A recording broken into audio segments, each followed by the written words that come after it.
I first met in person with Mary E. in the summer of 2007. I had arranged with her husband of 15 years, Terrence, to see her for an interview. Mary had initially agreed, since I was not a newsman but rather an amateur writer, gathering information for a few early college assignments and, if all went according to plan, some pieces of fiction. We scheduled the interview for a particular weekend when I was in Chicago on unrelated business. But at the last moment, Mary changed her mind and locked herself in the couple's bedroom, refusing to meet with me.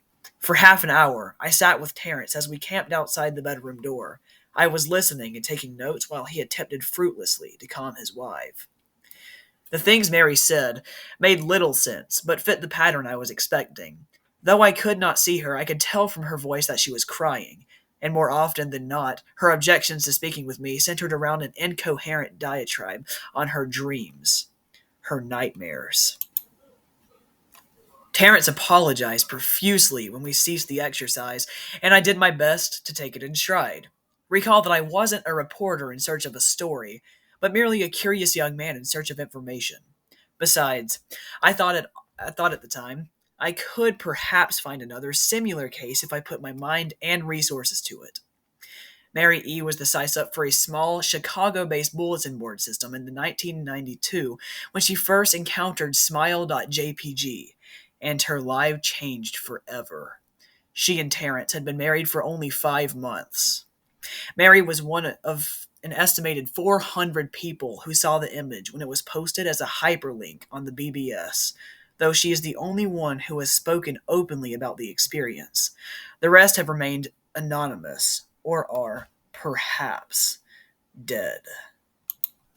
In 2005, when I was only in 10th grade, Smile.jpg was first brought to my attention by my burgeoning interest in web-based phenomena. Mary was the most often cited victim of what is sometimes referred to as Smile.Dog. The being Smile.jpg is reputed to display. What caught my interest, other than the obvious macabre elements of the cyber legend and my proclivity toward such things, was the sheer lack of information, usually to the point that people don't believe it even exists other than a rumor or hoax.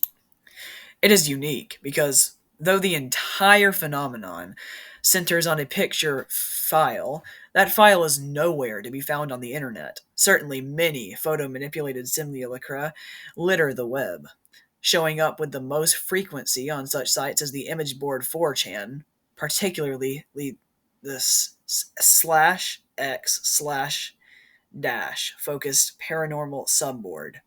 It is suspected these are fake because they do not have the effect the true Smile.jpg is believed to have, namely sudden onset temporal lobe epilepsy and acute anxiety. This purported reaction in the viewer is one of the reasons the phantom-like Smile.jpg is regarded with such disdain, since it is patently absurd, though depending on whom you ask, the reluctance to acknowledge Smile.jpg's existence might be just as much out of fear as it is out of disbelief. Neither Smile.jpg nor Smile.dog is mentioned anywhere on Wikipedia, though the website features articles on such other, perhaps more scandalous shock sites as Hello.jpg or Two Girls, One Cup. Any attempt to create a page pertaining to Smile.jpg is summarily deleted by any of the encyclopedia's many admins. Encounters with Smile.jpg are the stuff of internet legend. Mary E.'s story is not unique. There are unverified rumors of Smile.jpg showing up in the early days of Usenet, and even one persistent tale that in 2002, a hacker flooded the forums of humor and satire website Something Awful with a deluge of Smile.dog pictures, rendering almost half the forum's users at the time epileptic. It is also said that in the mid to late 90s that Smile.jpg circulated on Usenet as an attachment of a chain email with the subject line, "Smile, God loves you." Yet despite the huge exposure these stunts would generate, there are very few people who admit to having experienced any of them, and no trace of the file or any link has ever been discovered. Those who claim to have seen Smile.JPG often weakly joke that they were far too busy to save a copy of the picture to their hard drive. However, all alleged victims offer the same description of the photo. A dog like creature, usually described as appearing similar to a Siberian husky, illuminated by the flash of the camera, sits in a dim room, the only background detail that is visible being a human hand extending from the darkness near the left side of the frame. The hand is empty, but is usually described as beckoning. Of course, most attention is given to the dog, or dog creature, as some victims are more certain than others about what they claim to have seen. The muzzle of the beast is reputedly split in a wide grin, revealing two rows of very white, very straight, very sharp, very human looking teeth. This is, of course, not a description given immediately after viewing the picture, but rather a recollection of the victims, who claim to have seen the picture endlessly repeated in their mind's eyes during the time they are, in reality, having epileptic fits. These fits are reported to continue interdeterminately, often while the victims sleep, resulting in very vivid and disturbing nightmares. These may be treated with medication, though in some summices it is more effective than others. Mary E., I assumed, was not on effective medication. That was why, after my visit to her apartment in 2007, I sent out feelers to several folklore and urban legend oriented news groups, websites, and mailing lists, hoping to find the name of a supposed victim of Smile.JPG who felt more interested in talking about his experiences. For a time, nothing happened, and at length I forgot completely about my pursuits, since I had begun my freshman year of college and was quite busy. Mary contacted me via email, however, near the beginning of March 2008. Subject: Last summer's interview. Dear Mr. L., I am incredibly sorry about my behavior last summer when you came to interview me. I hope you understand that it was no fault of yours, but rather my own problems that led me to act out as I did. I realize that I could have handled the situation more decorously. However, I hope you will forgive me. At the time, I was afraid.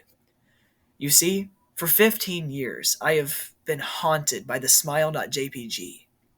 Smile.Dog comes to me in my sleep every night. I know that sounds silly, but it is true. There is an effable quality about my dreams, my nightmares, that make them completely unlike any real dreams I ever had. I do not move and do not speak. I simply look ahead, and the only thing ahead of me is the scene from that horrible picture. I see the beckoning hand, and I see Smile.Dog. It talks to me. It is not a dog, of course, though I am not quite sure what it really is. It tells me it will leave me alone if I only do what it asks. All I must do, it says, is spread the word. That is how it phrases its demands.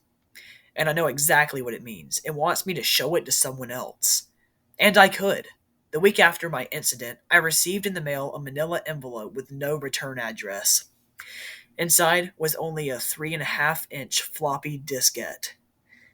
With having to, Without having to check, I knew precisely what was on it. I thought for a long time about my options. I could show it to a stranger, a coworker. I could even show it to Terrence, as much as the idea disgusted me. And what would happen then? Well, if Smile.Dog kept its word, I could sleep. Yet if it lied, what would I do? And who was to say something worse would not come for me if I did as the creature asked? So I did nothing for 15 years, though I kept the diskette hidden amongst my things. Every night for 15 years, Smile.Dog has come to me in my sleep and demanded that I spread the word. For 15 years, I have stood strong, though there have been hard times. Many of my fellow victims on the BBS board, where I first encountered Smile.JPG, stopped posting. I heard some of them committed suicide. Others remained completely silent, simply disappearing off the face of the web. They are the ones I worry most about. I sincerely hope you will forgive me, Mr. L. But last summer, when you contacted me and my husband about an interview, I was near the breaking point. I decided I was going to give you the floppy diskette. I did not care if Smile.Dog was lying or not. I wanted it to end. You were a stranger, someone I had no connection with, and I thought I would not feel sorrow when you took the diskette as part of your research and sealed your fate. Before you arrived, I realized what I was doing. I was plotting to ruin your life. I could not stand the thought, and in fact, I still cannot.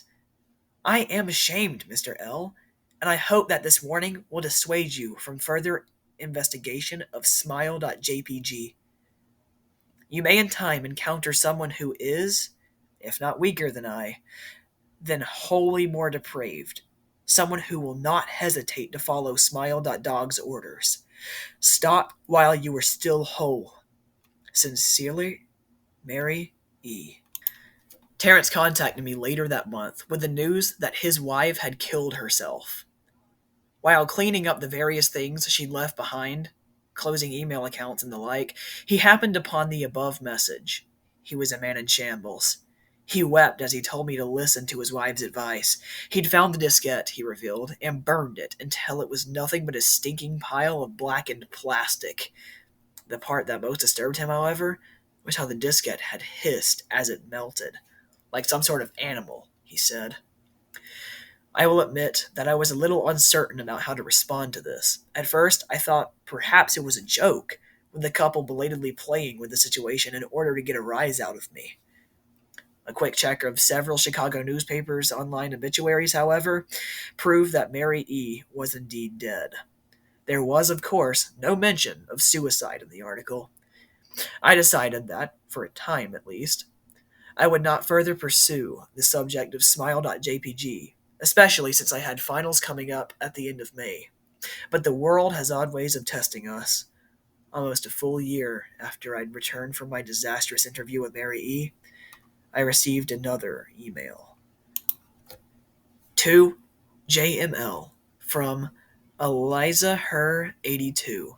Subject: Smile. Hello. I found your email address through a mailing list. Your profile said you are interested in Smile.Dog. I have saw. It is not as bad as everyone says. I have sent it to you here. Just spreading the word.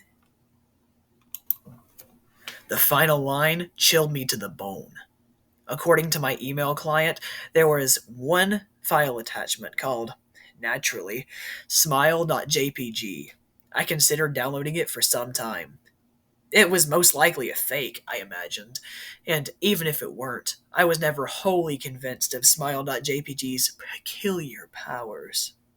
Mary E's account had shaken me, yes, but she was probably mentally unbalanced anyway. After all, how could a simple image do what Smile.jpg was said to accomplish? What sort of creature was it that could break one's mind with only the power of the eye?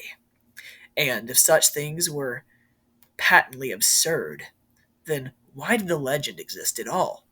If I downloaded the image, if I looked at it, and if Mary turned out to be correct, if Smile.Dog came to me in my dreams demanding I spread the word, what would I do? Would I live my life as Mary had, fighting against the urge to give in until I died? Or would I simply spread the word, eager to be put to rest? And if I chose the latter route, how could I do it? Whom would I burden in turn? If I went through with my earlier intention to write a short article about Smile.jpg, I decided, I could attach it as evidence, and anyone who read the article, anyone who took interest would be affected. And even assuming if Smile.jpg attached to the email was genuine, would I be capricious enough to save myself in that manner? Could I spread the word? Yes. Yes, I could.